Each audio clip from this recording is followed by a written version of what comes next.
Alright guys, what's up? New deck profile today. We're doing Simorghs. This is a deck that got a lot better with Duel Overload. New card, the Simorgh Link Monster. This Link Monster is extremely good. Like, it fixes a lot of problems within the archetype. It gives them free summons. It stops this from getting destroyed, and you can keep recovering. But this card, like, makes the archetype significantly better. But let's get started. We're going to play, to start, 2 copies of Dark Simorgh, Bird of Darkness. Basically, this card, whenever you tribute summon a wing beast that's lighter, or that's either dark or wind, you can special summon this from your graveyard. In addition to that, you can, when your opponent activates a spell and trap card, you can tribute a wing beast monster, a wind beast monster, and then negate the activation. So this is the big one. This is the other big one, which is Simorgh, Lord of the Storms. This card's really good too. This one, basically, when one of your wing beast monsters gets destroyed by battle, you can return this for free to your hand. And then on top of that, it lets you bounce a card whenever your opponent activates a spell and trap card if you tribute wing beast. Then we've got Dark Simorgh. This is one of my favorites. You don't have to play multiples anymore because you can cheat it out with the new Link monster that I showed, the Simorgh Bird of Sovereignty. Yeah, so you can actually cheat this card out. You don't have to play multiples anymore because you really don't want to summon it by banishing because for some reason, I don't know why they set it up this way, but your Simorghs, once you summon them, the little ones, they banish themselves when they leave the field, so it's kind of frustrating they banish themselves when they leave the field, so you don't have them in the graveyard to banish to summon this. It's kind of like things don't add up sometimes. But yeah, these are all the big ones we're playing. Then for the little birds, we've got 3 Simorgh Bird of, is that beginning or blinging? What is it? Of Bringeting. I always thought it was beginning. Alright, so Simorgh Bird of Beginning.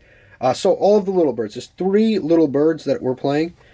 For this one, they all have normal summon effects. This one on normal summon searches a Simorgh card, and it's really good because it searches any Simorgh card. And then on top of that, all of the little birds, if your opponent controls no cards in their spell and trap card zone, you can special summon this from your graveyard for free, but when it leaves the field, it's going to get banished. So just keep that in mind. But yeah, it's still pretty good because it's, it's like free summons. You can link climb with them, and there's cool stuff that you can do. We're also playing All Mirage, so you can like normal summon, search some more card, link it away for All Mirage, and then summon it back. So that way you have more link fodder. And the good thing about All Mirage is that this just needs 3 monsters, including a Wing Beast monster. It doesn't have to have all Wing Beast monsters, so you can cheat a little bit with All Mirage. We're playing 3 copies of Simorgh Bird of Beginning. This one gives you an extra normal summon of a Simorgh monster, and then of course it has that same effect that I said before, which is that it special summons itself back. Also, this one is All Mirage compatible.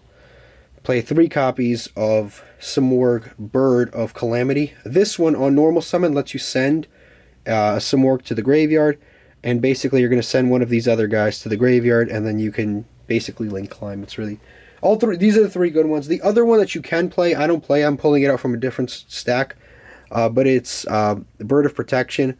On normal summon, it bounces your opponent's spell and trap cards. That one it's only useful if you really want to get the numbers up of your little birds, or it's good when you have to go second. But other than that, I'm not playing it. So as you saw, that is not part of the deck. I'm just pulling it from a different stack. Then we play 3 copies of Danger Thunderbird. I think this card's amazing.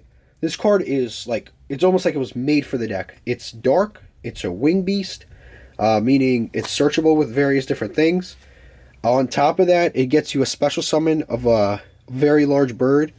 It lets you draw if you have an activated Pot of Extravagance.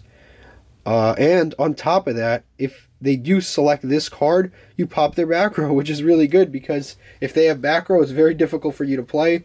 So it pops their back row. Like, this card is insanely compatible with the deck. I definitely play it at 3. It's a very, very, very good card for the deck. Now for our somewhat bricks. Miss Valley Apex Avian. This card is one of the cards that you can cheat off of Simorgh Bird of Sovereignty. Basically, this card, once per chain, you just bounce itself back to the hand, and then you negate whatever they activated. That's one thing that this card does. But yeah, you can cheat it out, and when you bounce it back to your hand, you can always just resummon it during your opponent's end phase with the Simorgh Link monster. Just summon it back, and summon it back, and summon it back. It's very, very good for the grind game. This deck, once it gets going, actually has a really, really good grind game. We play one barrier statue of Storm Winds. This is another good target for the Simorgh Bird of Sovereignty because you summon it under the Simorgh Bird of Sovereignty and they can't be targeted by card effects. And if you happen to be playing the Simorgh Sky Battle, basically they have to target the larger monster, so they have... Most decks aren't playing Winds, so they have to normal something that would get over the Simorgh Bird of Sovereignty. And then Simorgh Bird of Sovereignty, whenever it is going to get destroyed by battle, you can just destroy another Simorgh card on the field. So it's like an endless loop that you get your opponent into, and you can just keep summoning during their end phase, and then you just, you get so much advantage over a small course of time, and then they can't really catch up. But definitely Barrier Statue helps. Barrier Statues is free wins. And then for our last three monsters, 3 Ash Blossom. Best hand trap, most versatile hand trap overall, so we play 3 of that. Those are the monster cards. We're now going to go to spells. We play 3 copies of the field spell and 1 copy of terraforming. But basically the field spell, it fixes a lot of problems in the deck. You can reveal a, I think it's level 5 or higher, Wind Wing Beast Monster in your hand, and then you can summon it for 1 less tribute. And then additionally, it gives you an extra normal summon. Essentially, basically, additionally, after it has an effect where additionally after you activate the effect, you can normal summon, which basically means you have an extra normal summon. But yeah, it's very useful for that. Then we play 1 terraforming, because again, you gotta get to that field spell. If you can't get to the field spell through terraforming, you always have the small bird, the bird of bringing or briggering, whatever it is. But you have the small bird.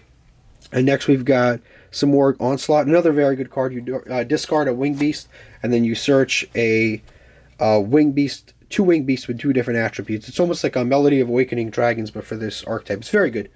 And then this card also you can banish from your graveyard, reveal a Wing Beast, and then drop its level by 1. So the only cards that really impacts is you can banish this from the graveyard and then make Dark Simorgh or Apex Avian level 6, and then they're basically 1 tribute. So that's useful for that. We play 1 Simorgh Repulsion. This card is like... It's like, what is it? It's like Giant Trunade, but only for your opponent. You basically discard 1 Wing Beast monster and then bounce everything back. This is I only play this because sometimes your opponent wins die roll, they go first, and you have to do something about it. It's a tough situation, but you have to do something. So basically, you can activate this and bounce their back row. Or if you're playing against a back row deck, then you're pretty much screwed because they're gonna have like a judgment, and then you're forget it. But yeah, then we play 3 copies of Pot of Extravagance. This is the best draw power the deck can possibly have. You definitely don't want to play Desires. I really can't think of another draw card off the top of my head that you could play.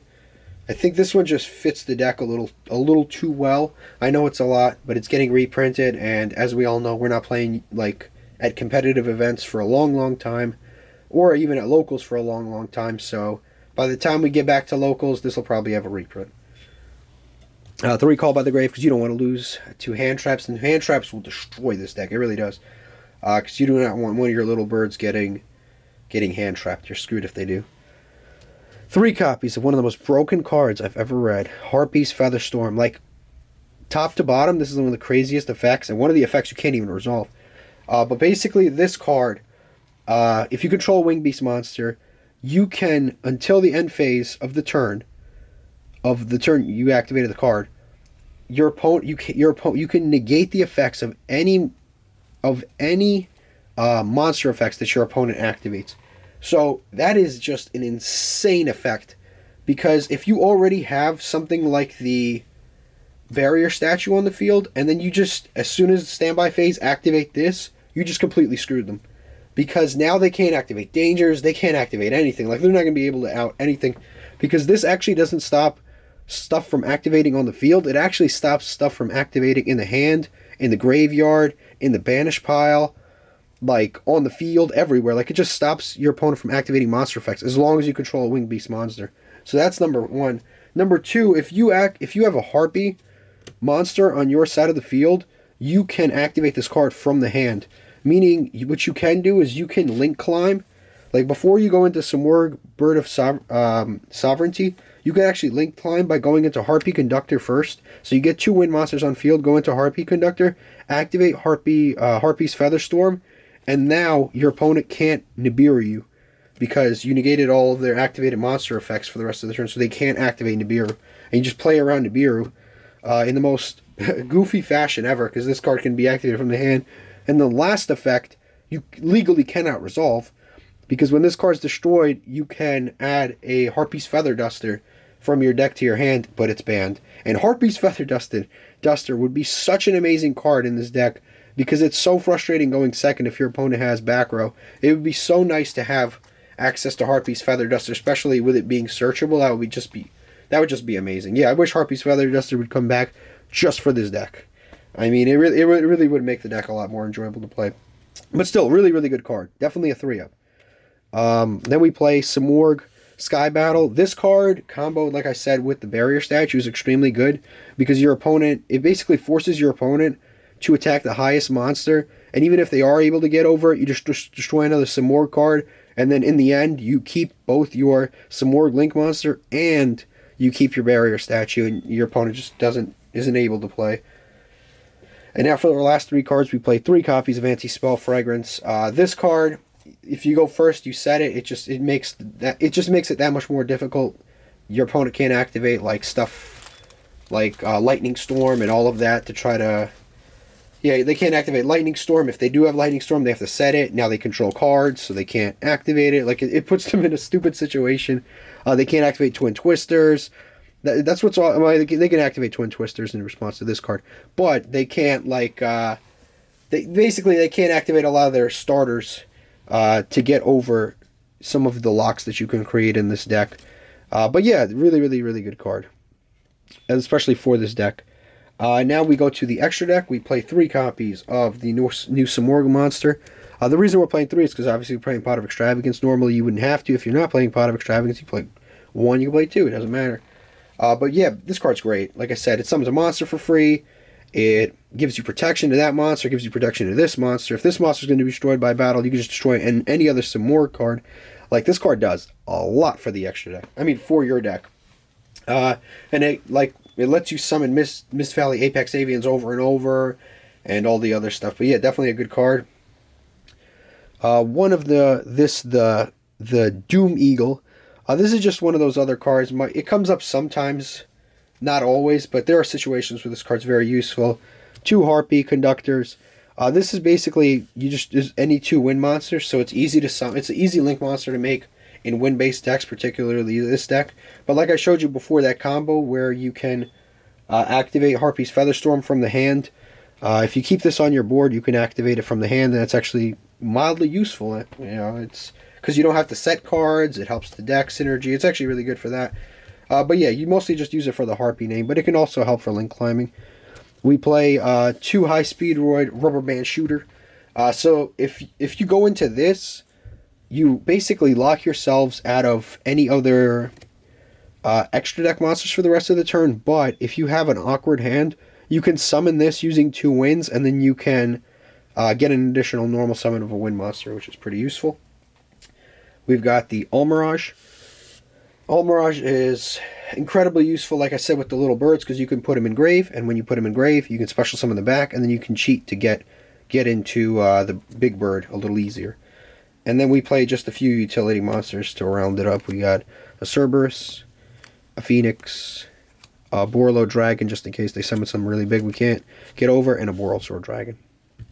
But that's pretty much it. I'm very excited about this deck. I actually think it has gotten significantly better in this last update in Duel Overload. It might not be as good as the Blackwing version, but it is certainly a very good deck now, and it's very playable. It is a very fair deck, and I think that's the biggest problem with it, is that it's unbelievably fair.